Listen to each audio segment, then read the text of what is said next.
Talk to us about the kind of frame of mind you need to put yourself in when you're leaving prison, and how do you cope when you're outside trying to reintegrate and trying to get on your feet? What are the things you need to do? In the UK, parole system, the release system is that you do a certain amount in prison and then you're released and you're on license. And when you're on license, you have rules to follow, you have meetings to go to, and if you breach those, you can go back to prison for the remainder of your sentence. So I suppose for anyone initially coming out, the first thing you're thinking about is the fact that you don't want to put yourself in a situation where you can be breached or where you can go back to prison.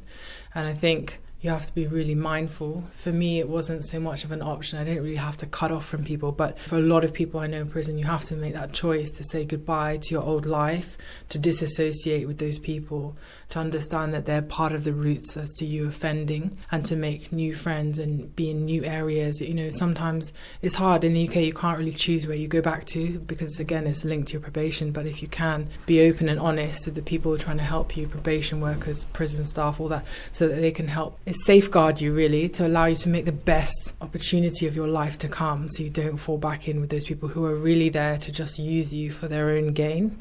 So I think just be mindful of that. And again, like, you've been to prison, it's same like when we talk to young people in youth offending teams or when they've been kicked out of school, you've been highlighted, you're noticed, you've gone to prison, you're much more on people's radars now. So it's so much like harder to try and go back into that lifestyle you were in and get away with things because your name is now known. So again, don't put yourself at an advantage and try and roll back with those people who maybe haven't been to prison. Because at the end of the day, if you get picked up or if you're just in an area where there's a fight and the police turn up, you have a record, and that's going to put you in a worse situation, even if you were not involved in whatever madness was going on.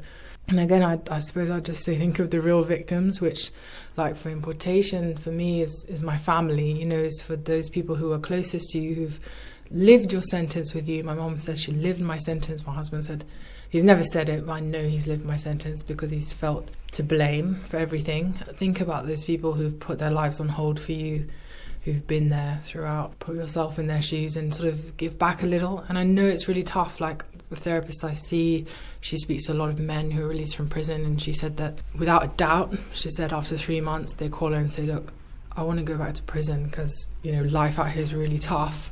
And she says most normal people who have never been to prison will just laugh. They don't understand. But when you come back to the real world after you've been stripped of responsibility, you have a bed, you have food, you know, the real world is scary. The real world is unforgiving. She just says, just expect that feeling and know that that's normal and that that's okay to feel that, and just to find, you know, people to talk to and things to do to normalize your life and to have hooks back into this life, whether it's a job, whether it's your family, whether it's kids, whether it's giving back in a charity. Just find ways to reintegrate and don't isolate yourself, and ask for as much help as you can get in the first year, and just know, like, it's a part of reintegration, all those feelings you feel.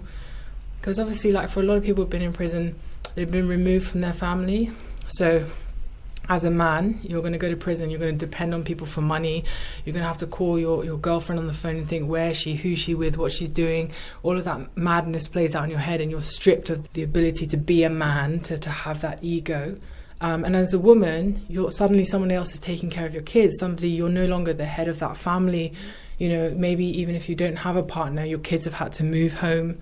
And I remember coming back to my family thinking, like, who am I in this family? They've lived without me for 6 years. I'm not part of their inside jokes. I wasn't there when this happened.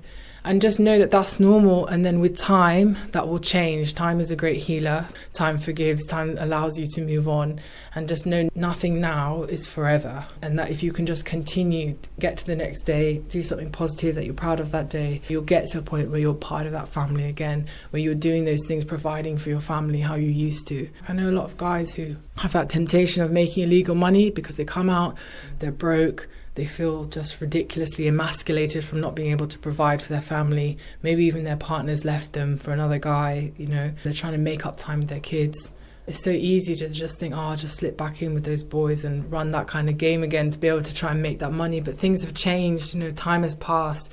No one knows who you are anymore. You don't hold the same weight. There are new, younger people in this game who are making the money, who are being more ruthless. You know, we see it in London with gangs. You know, the gang nominals are getting younger and younger. They're taking bigger and bigger risks because they have less of that inhibition. So just know all those factors. Make your decisions with knowing all of those facts and not trying to just do the same things you did before and say, no, it's going to be fine, it's going to be fine. Start to really sit down and consider all those things which are against you, really going back into that kind of lifestyle. And if you do go back in that lifestyle, you're more likely to go back to prison or end up an addict or end up dead because of your time being in prison.